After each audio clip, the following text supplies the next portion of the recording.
Sorry. Hi, everyone. Oh, sorry. No, you're good. Hi, everyone, and welcome to another one of these weird video interviews where I'm going to introduce someone that you can see anyway. So it's a wee bit of a weird one, but it's just the times we live in. So with me today, I've actually got two guests, but thankfully they share the same surname, so we don't need to give them too much of a big crazy intro. The current MLW Tag Team Champions, Marshall and Ross Von Erich. How's it going today, guys? Good. Awesome. Good to be with you today. Just finished a workout. How are you today, brother?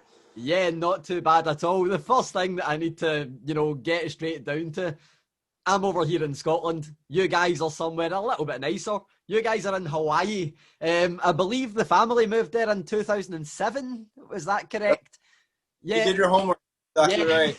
That's my one bit of research out the window, and then the rest we can just see how it goes. But I need to ask, well, one, why Hawaii? But two, is it as beautiful as everyone thinks? So my dad and my grandfather and my uncles, we have a big history in Japan. And so coming from Texas, they would always stop in Hawaii on the way to Japan. And, my grandfather was the first one to fall in love with Hawaii. And then my dad was coming back in the 80s. And so it just seemed like it made sense to my dad, when it's all said and done, he wanted to move out here where it's peaceful, and he kind of deserved a break, and so that's mainly the reason we came out here, but we couldn't be any more happy. It's beautiful. We're loving it out here. Yeah, we're sheep farmers down here. We got like 40 head of sheep. And so it's a great place to get away from the city. When we wrestle in New York or Chicago, to come here after where it's just quiet, you can reflect on how the shows went. But I see why all my uncles fell in love with this place, and they were all planning on coming here one day. But yeah, we finally made it. Yeah, and there's one little story that I found while I was doing a bit of research that I need to ask you guys about if this is true. I believe the story said that you guys climbed to the top of Kurikan Hall before wrestling there and saw a little something carved into a stone. Is that correct? I'm not 100% sure if it was Kurikan Hall. I'm like 80% sure because it happened at the beginning of our career, but it was more of what happened or what we saw. And I'm pretty sure probably Kurikan Hall, but our thing is we always go to the roofs of venues. If we're at a venue, before the show, we go to the roof, get away from everybody. It's quiet, just calm down, talk about the match, say a little prayer. And, we went to this building, went up to the top. And it was at the time in our careers, if we were wondering if we're doing the right thing, if we should be in wrestling, if we're good for it, because we're losing a lot of matches. We were young, dumb, and so we were sitting there, and I got on his shoulders, and we carved, we scratched our names on the wall. Ross and Marshall, 2012, Von Erich. We went and had our match, had a decent match. We still had those feelings. We came back to that spot after the show was over, sitting there talking, and on the other side of the building, on the brick wall, we saw another scratch mark, and didn't really think anything of it. And then, well, hey, let's go check it out. Got on his shoulders, and it said Kevin David, and it has my dad always draws an alligator. My whole life he's done that, and he drew a little alligator with sharp teeth, and I knew it was my dad's signature, and it said Von Erich. And it was confirmation, knowing that we were in the right place at the right time. This is where we're supposed to be. But that was the moment that kept us in wrestling. Yeah, it's that story. I just read it and went, that is the best story I've ever read. It's absolutely incredible. It was an amazing. We needed it so bad, though. We needed that confirmation at the time. We were going through the ringer training, building the rings, cleaning up the dojo. And so to have a little bit of confirmation, like, yeah, you're on the right path. You're doing what you're supposed to be doing. It gave us hope. It gave us hope that, okay, let's just keep trucking, keep going, and see what happens. Yeah, most definitely. And the one thing for me, so I always, I've interviewed a few people that have came from famous families, and not all of them have kept the surname while wrestling. Was ever a consideration for you guys to change your surnames to not have the Von Erich name, or was that just never a consideration? Just we're definitely going to continue the family name. We've wrestled each other as kids, and we grew up Von Erich fans, as well as it's in our blood. But seeing after going to Japan and seeing what my grandfather, seeing how how respected and loved he was. My uncles see how loved and respected they were in Texas, and just the honor that came with the name. It was just such an honor to be a Von Erich, and that name's been done nothing but, you know, blessed us and opened doors for us. And we're definitely not entitled or anything.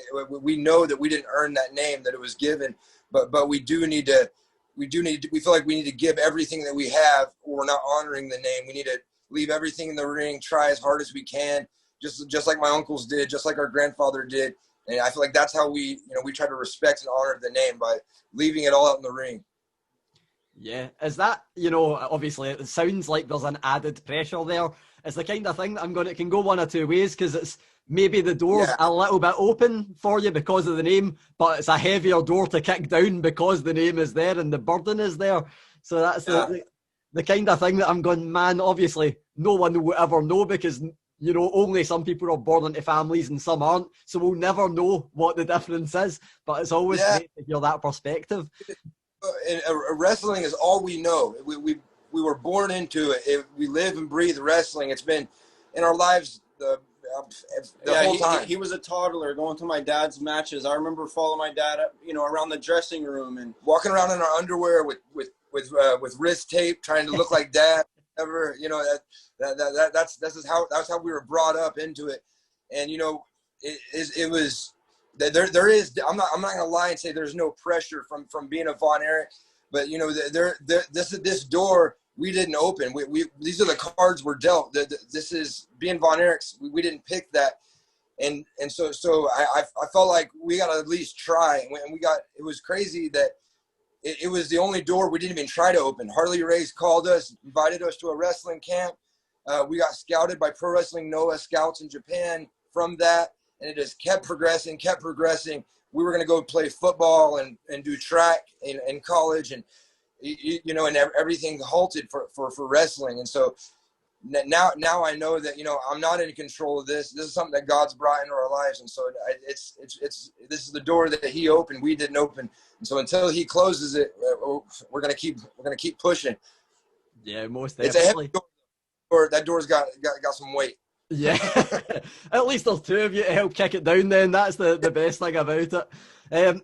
Of course, you know, the Von Erich name, you guys, one of my favourite things, you know, I watch a lot of MLW, but one of my favourite things was Dark Side of the Ring, because, you know, a lot of people know of the Von Erich name from many years ago. It's associated with both greatness but also tragedy. But you guys were kind of, it shown like, you were like, there's a new hope for a new chapter of the name. How difficult was it for you guys to be on that show? Was it the kind of thing that was like, right, it's a no-brainer because we just want to get our story out there? Or was there any hesitancy in being on it? On the Dark Side of the Ring or MLW? No, a Dark Side of the Ring, sorry. Dark Side of the Ring, man, it was the perfect time. We were already talking to MLW for a few months before Dark Side of the Ring even happened. And it was kind of just like, it was such a perfect time, because when MLW messaged us and told us they wanted us from Court Bauer, it was at a time where we weren't sure if we're going to continue to wrestle. We were about to see what else was next. And like I said, the door didn't shut. It stayed open, and they called us, and then this Vice thing came out, and it was just a perfect timing. People got to see that there was two more Von Erichs, third generation Von Erichs. Are they going to carry the name? Then we get signed by MLW. ESPN covered it, and it was such a perfect timing, and that's what we just want people to know. We don't want anybody's, you know, we don't want people's sympathy, but that makes us love everybody so much for having that compassion towards my family and loving us. It's just so humbling as we go out and see the people behind us. It's different when people believe in you rather than people hating on you. When they believe in you, it's a different kind of pressure, and you want to prove them right. You know, and our favorite thing, I think, about the Vice thing coming out was, I didn't even think this would happen, but, you know, a lot of people out there are dealing with grief, you know, just like my family, you know, and they have their own things, you know, and when we get messages saying, you know, to my dad saying that our story helped them deal with their grief, or showed them, you know, to look at the bright side, or, you know, that's what it's all about. Yeah, you know, that was the most humbling thing to us, is that people were benefiting from it, and that it was a helpful story. So that's the main reason that we're glad it's out there. Yeah, my dad said that his story would be meaningless if nobody could learn from it. You know, and he said that when he was young, all that mattered was having fun with his brothers, and he needed to be broken down to a point where, you know, now he has twice the numbers in family. It was 5, and now it's 20 something. We got 20 family members out here living in Hawaii. He's the king of the property. Everybody loves him. You know, it's definitely a beautiful ending. And we got to all wrestle together in Israel as a 6-man for my dad's retirement match, and I feel like that was kind of like the passing of the torch, you know, and it was a beautiful, cool moment. Yeah, I love that because Dark Side of the Ring is obviously notoriously pretty sad to watch because it is quite a lot of sad stories. But the one with you guys, I feel like there was a uplifting part of it as well. It wasn't like complete sadness. It gave you that hope. I want to speak about another kind of trademark of the Von Erichs. Marshall, I believe you're the one that wrestles in bare feet. Why? What was that decision? Is it something that you ever thought, I'm going to maybe transition into wearing boots one day? Or you're just like, oh man, I've got feet, so why not? Exactly. I got feet. We went to Harley Race's camp, and they gave me some shoes to try on. I'm always barefoot. I hate wearing shoes. Every time I wear shoes, my pinky toe rips holes in shoes. It wears them down so fast. And so also balance too. I feel more grounded when I can feel the ring and feel the ground. And so I've actually never worn shoes in a match or even in training. And it's you know, my dad told me one thing good about it is he can throw his wrestling trunks in his back pocket, and then he can bring his work wherever he needs to go. He didn't need to bring a whole bunch of bags. And so I can throw my trunks in my back pocket and I'm ready to go. Excellent. And another thing that I love is I think the Von Erich name is synonymous with drop kicks. You know, one of the best drop kicks in the business, or maybe several of the best drop kicks in the business. Aside from people with the surname Von Erich, for you guys, which other wrestler has the best drop kick? Oh man, there's some good drop kicks out there. Kota Ibushi's got a beautiful one. Yeah, Ibushi is awesome. I mean, there's some good ones out there. There's some great ones out there. I appreciate a good drop kick. That's for sure. In Japan, it seems like all those guys, because they pound the fundamentals in you. In Japan, those guys have some really, really awesome drop kicks. But in MLW, there's some guys that can jump. Myron Reed's got a great drop kick. Hammerstone for a heavyweight's got a great drop kick. Fatu, he's got wings or something. That guy can fly. Doesn't make sense. It doesn't make sense that he can jump so high. He's a freak. But I don't know. There's so many guys out there with great drop kicks, and it brings up the pressure. We're Von Erich, so people expect something. So we got to even jump higher. Most definitely. And you mentioned it there, MLW. For me, there was a decision that came recently that I'm like, this is some kind of crazy genius, and it was MLW moving to a Wednesday night. It's like, if Wednesday nights weren't stacked enough for wrestling fans, we've now got MLW, but the genius part of it is it's on before NXT and before AEW, so it's like, why wouldn't people want to watch MLW to get themselves ready to go? What did you guys think about the move? Did you think it was crazy or brilliant, or both? Court Bauer, that guy's just a genius. He's a mastermind.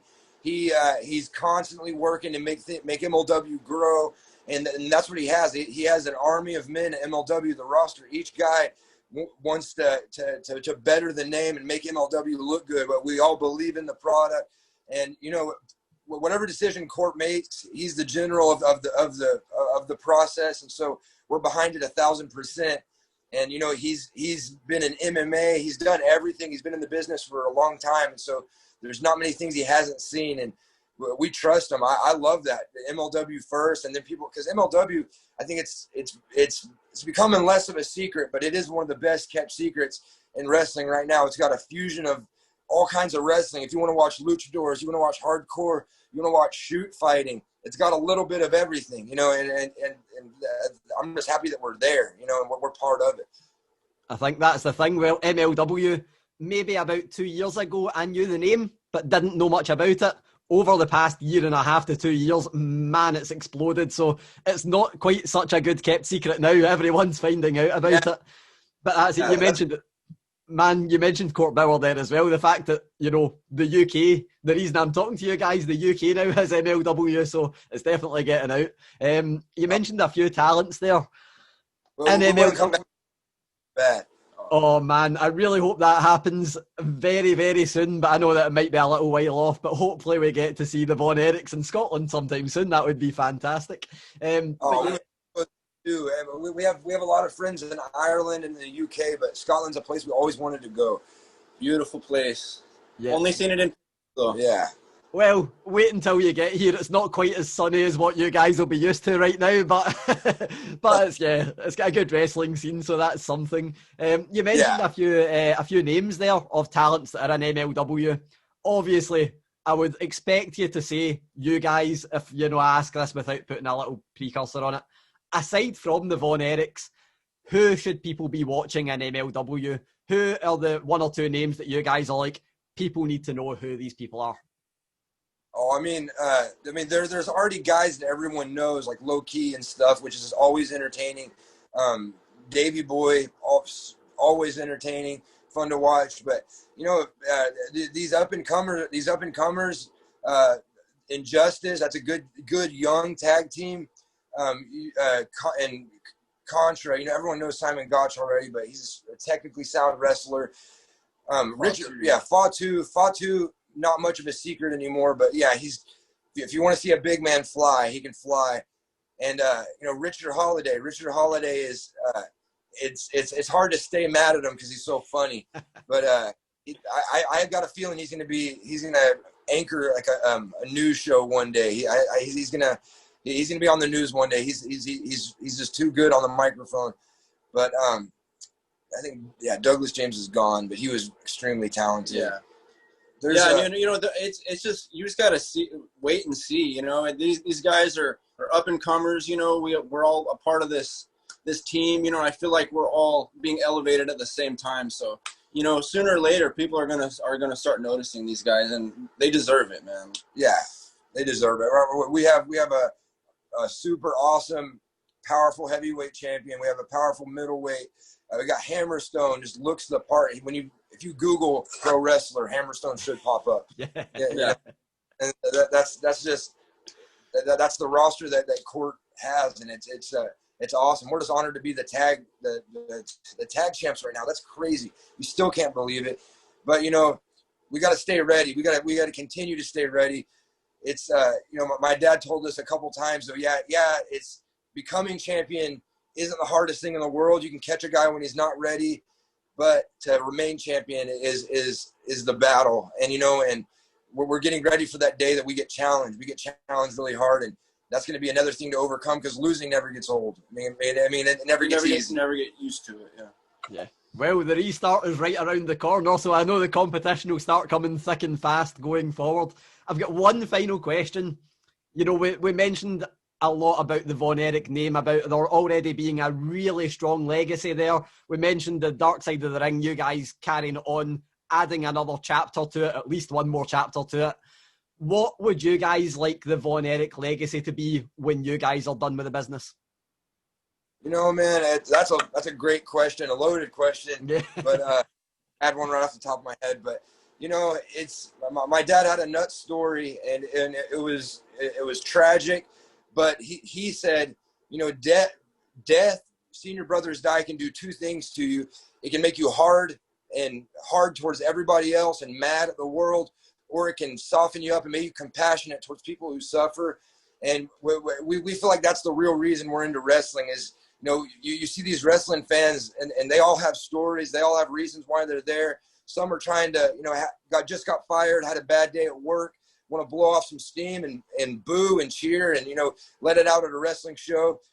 You know, and that's why I feel like we're here. But the legacy we'd want to leave is, you know, it's that there's light at the end of the tunnel. There's we hold each other accountable to, you know, to stay positive and to you know, to see the best in each other, see the best in people. And you know, my dad lived a crazy life of tragedy and all that stuff, and so our whole lives we've always tried to focus on the good and have good perspectives. And that's, I think, it's one of the most valuable things my dad's taught us. He said, don't walk around moping holding grudges at people. Don't stay mad at anybody. It's not worth it. Let it go, you know, and live in the moment. And that's what we're trying to do. You know, and as we were growing up, we were just taken by wrestling as kids, you know, and there were like, you know, my dad and their brother, my uncles were, you know, great examples of just being, you know, the good guy, you know, and you know, we kind of want to be like, you know, an example to kids, you know, and kind of follow that same kind of path. You know, because there's a lot of kids out there that, you know, don't have dads, don't have or missing a parent or whatever. And when I was 8 years old, a wrestler could tell me anything and I would do it and believe it, you know. And so that's the age it really grabs you at. And so I want to use that pedestal for something good, you know. And it's crazy that wrestling allows that. You know, in Israel, we were wrestling in a crowd that was divided. It had Arabs, Jews, all kinds of different people, but they were cheering together, booing together, had their arms around each other, drinking together over wrestling. You know, wrestling brought a big chunk of people together, and that's pretty unreal. Yeah, that's an absolutely brilliant thing. Thank you guys so much. It's been an absolute pleasure chatting to you. I can't wait for the restart because I can't wait to see some MLW back, see you guys back. But yeah, thank you so much. Still hear us? Yeah, I've still got you. Yeah, but thank you so much. It's been a pleasure. Call back.